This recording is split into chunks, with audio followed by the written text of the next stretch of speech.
আজকে রান্না করব বাঁধাকপি। তার জন্য প্রথমে বাঁধাকপিটি কাইটটা ধুয়ে লাইছি, এখানে আলু কাইটটা লাইছি আর মটরশুঁটিও ছুইলা রেডি করে লাইছি।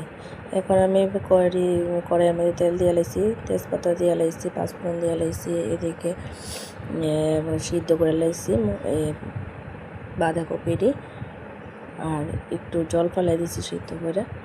তারপরে এখন দিয়া দিছি, আগেই তো দিয়ে দিলাম তেজপাতা আর পাঁচফোড়ন দিয়ে সেরা। এখন এটার মধ্যে আমি মশলাটা আগেই রেডি করে রাখছি, এদিকে আলুও ভাজা লাইছি, এদিকে হলুদ লবণ তারপরে জিরা ধনিয়া লঙ্কার গুঁড়া সবটাই আমি এক্ষণে রেডি করে লাইছি। রেডি করে আমি এক্ষণে গুলাইয়া দিয়ে লাইছি।